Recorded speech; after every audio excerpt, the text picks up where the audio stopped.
Es muy común, hermanos, permanecer distraídos, absortos y envueltos en una realidad relativamente estable, en una realidad relativamente cómoda durante los tiempos de bonanza. Sin embargo, aún en esos tiempos de bonanza, nos preocupamos en vez de ocuparnos de manera equilibrada de las cosas más pequeñas. Y como tenemos lo importante bastante cubierto, entonces perdemos la tolerancia a la incertidumbre necesaria para vivir. Y llegado un momento de multicrisis, nos desbordamos tanto de manera física como mental, porque la solución se retrasa más de lo acostumbrado, más de lo habitual, al tener que responder a muchos frentes. Y cuando eso sucede, sabemos que nuestros recursos de respuesta están a medio gas. Y eso nos preocupa, eso nos inquieta, porque siempre sentimos que todo tenemos bajo control. De manera que esta comodidad nos ha engañado y es parte del origen de todo esto. Nos ha hecho pensar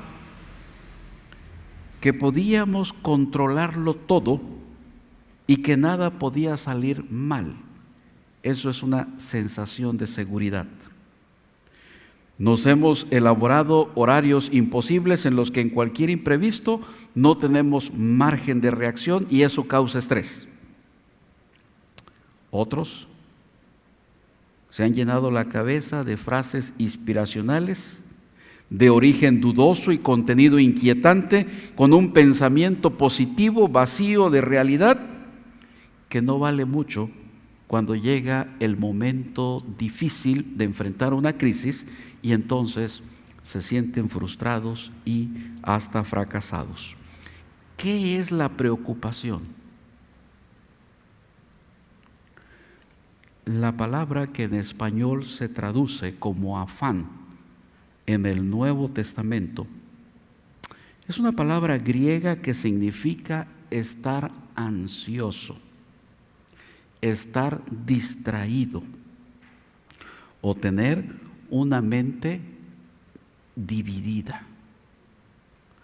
La preocupación es dividir la mente entre lo que vale la pena y es útil y lo que daña y destruye. Entonces, preocuparse es detener el flujo natural de nuestra fortaleza creativa. El concepto de preocupación se expresa de diferentes maneras en las Escrituras. Ser impaciente, estar ansioso, estar lleno de cargas, no tener paz, estar distraído, estar lleno de problemas, estar angustiado, estar desesperado. ¿Y de dónde viene la preocupación? La preocupación no es una debilidad heredada. Es que mi mamá se preocupaba mucho. Tampoco es un hábito que cause gracia, así soy yo de preocupón. O una excusa para justificar el perfeccionismo, alguien tiene que preocuparse para que las cosas salgan bien. Tampoco es una respuesta aceptable cuando hemos sido víctimas de algo o de alguien. La preocupación a la luz de las Escrituras es un pecado que desagrada a Dios. ¿Por qué? Porque la preocupación demuestra falta de fe.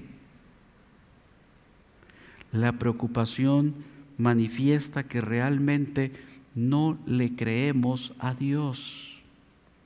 Porque Dios nos dice que Él proveerá lo que necesitamos para satisfacer todas nuestras necesidades y manifiesta que nos estamos atribuyendo la responsabilidad y la carga de buscar aquello que Dios ya ha prometido darnos. Entonces, la preocupación es destructiva. Destruye nuestro cuerpo, que es el templo del Espíritu Santo. Puede traernos enfermedades físicas, tales como hipertensión, problemas cardiovasculares, dolor de cabeza y otros padecimientos. La preocupación manifiesta un sentido de inseguridad que desconfía de la omnipotencia de Dios y entonces no permite dar un buen testimonio cristiano, y entonces hacemos que Dios parezca como incapaz de proveer y digno de ser alabado. ¿En qué se enfoca la preocupación? Una de las características específicas de la preocupación es el enfoque negativo hacia el futuro. Cuando nos preocupamos demasiado, desperdiciamos el tiempo especulando en lo que puede o no llegar a suceder, y encima de esto esperamos y tememos lo peor. Pero ¿qué dice la Escritura para nosotros en esta tarde? Jesucristo ofrece, al menos basado en el texto del día de hoy, 4 argumentos importantes sobre este tema. La preocupación por los bienes materiales es insensata porque la vida misma es más importante que lo que la sostiene. La vida es más que la comida y el cuerpo es más que el vestido. En otras palabras, el Señor dice que la preocupación por qué comer y qué vestir no está en armonía con la persona que comprende que su vida y su cuerpo están bajo el cuidado constante de Dios. Y por lo tanto, es solamente Dios quien determina la longitud de la duración de vida de cualquier persona. Además, el que ha proporcionado lo mayor, a saber, la vida y el cuerpo, ¿no dará también lo menor? ¿Cuál es eso menor? El alimento y el vestido. Es interesante cómo el Señor nos está planteando esta perspectiva para vivir de manera confiada en las manos poderosas de Dios. La vida es más que la comida y el cuerpo es más que el vestido.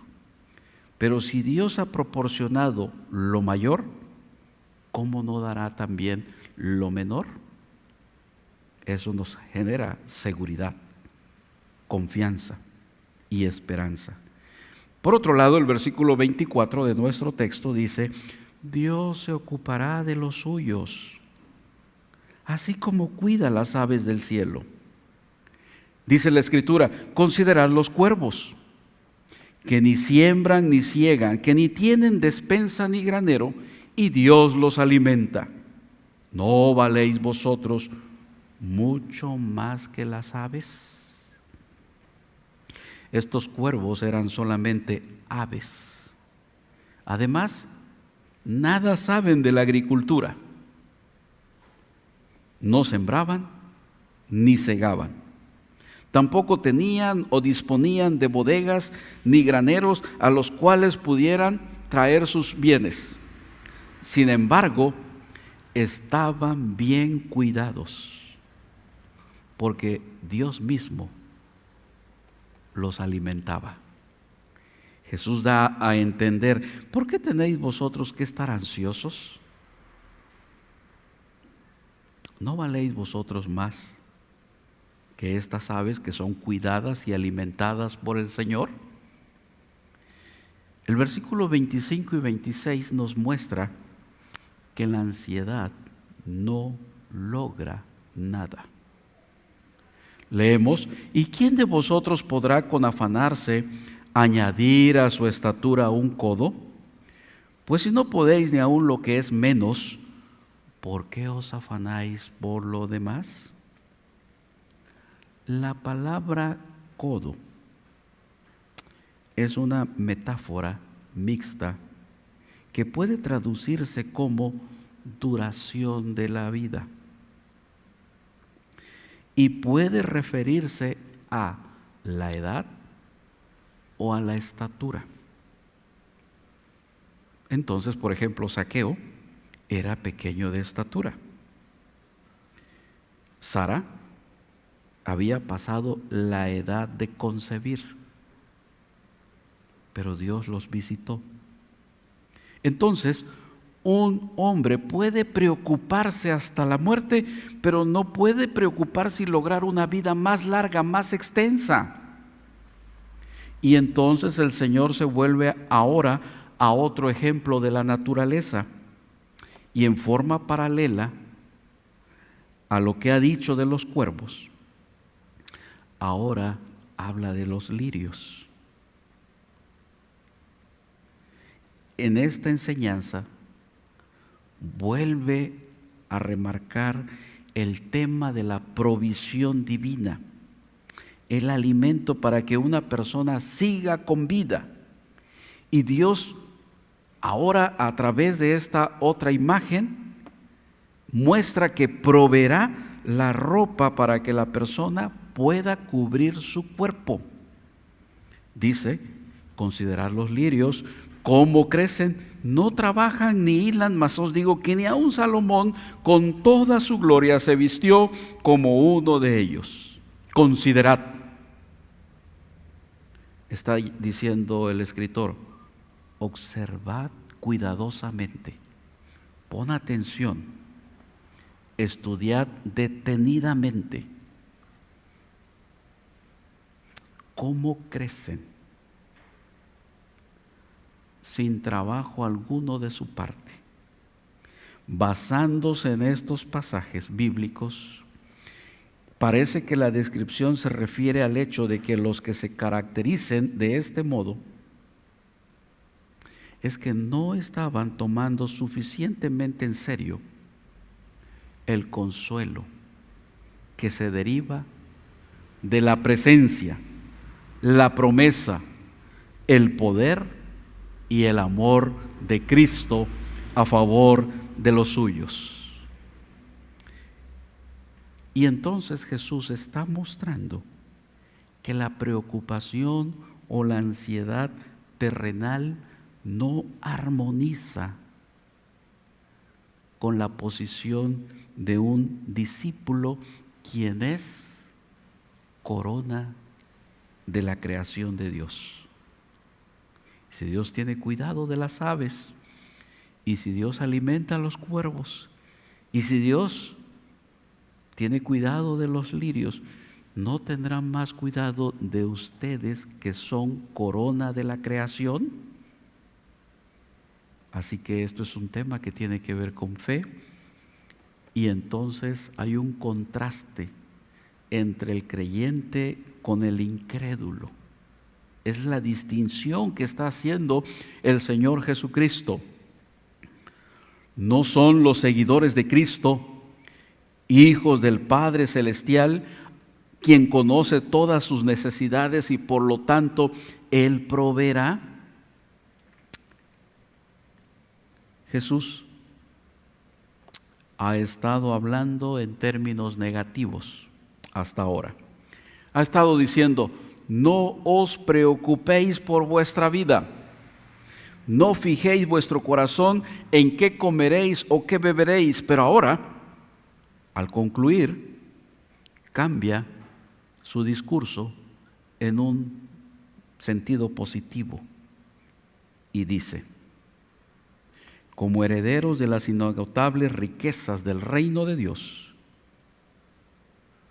como creyentes no deben preocuparse por los detalles terrenales. Y entonces dice: buscad primeramente el reino de Dios y lo demás viene por añadidura. En el sentido positivo ahora del discurso de Jesús, llama para que sus discípulos ordenen de manera correcta sus prioridades y enfoquen sus necesidades en función del reino de Dios. Esto entonces nos lleva a depositar nuestra confianza y tener esperanza en la palabra, en la promesa y en el poder de Dios, y no estar enfocado tan solamente en los temas que perecen. Entonces, hay una exhortación de parte de Cristo, que el reino de Dios se establezca en nuestras vidas, y la recompensa de gracia es que mientras nos concentramos en el establecimiento del reino de Dios, nuestro Padre Celestial cuida que tengamos no solamente abundancia de bendiciones espirituales, sino también como añadidura, comida y ropa. No les faltará a sus hijos lo necesario para vivir diariamente. Entonces, ¿cómo hacerle frente a toda esta situación que se ha de vivir? ¿Y si me quedo sin trabajo? Escuchamos por allí. Bueno, si tienes ahora tu trabajo, concéntrate en hacerlo de la mejor manera. Ocúpate en buscar alternativas en vez de solo preocuparte. Prepárate y supérate cada día. Pero también, ¿y si me enfermo? Bueno, ahora estás sano. Entonces no permitas que una idea te bloquee, ni sufras por lo que aún no ha pasado. Y en caso de producirse, sabemos lo que hay que hacer confiando en Dios, y así lo haremos. Pero, ¿y si a un familiar le pasa algo? Bueno, tome tiempo con su familia ahora. Aproveche cada momento y viva lo que tiene con una mano abierta. Quien es capaz de añadir centímetros a su estatura, no lo es nadie, solo por preocuparse. La Biblia nos ordena echar todas nuestras preocupaciones sobre el Señor, entregarle y confiarle todos nuestros deseos e incertidumbres de manera total. La preocupación es como un ladrón que entra de noche a robarnos la paz espiritual.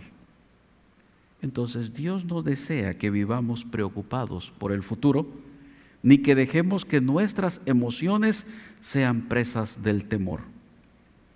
Si a usted lo consume la preocupación, seguramente está pasando por alguno de los siguientes síntomas físicos y emocionales que le roban la posibilidad de madurar espiritualmente y disfrutar la provisión de Dios. Buscad primeramente el reino de Dios y lo demás vendrá por añadidura. Termino leyendo 1 de Pedro capítulo 5 versículo 7, echando toda vuestra ansiedad sobre Él, porque Él tiene cuidado de vosotros. El Señor bendiga nuestras vidas. El Señor nos fortalezca en este tiempo de incertidumbre, en este tiempo de dificultad, de enfermedad y de limitaciones. Pero que esto no nos robe el gozo de la salvación, el gozo de la paz, el gozo de la esperanza, sino que la promesa de Dios se haga una realidad en nuestras vidas, echando toda vuestra ansiedad sobre Él, porque Él tiene cuidado de vosotros.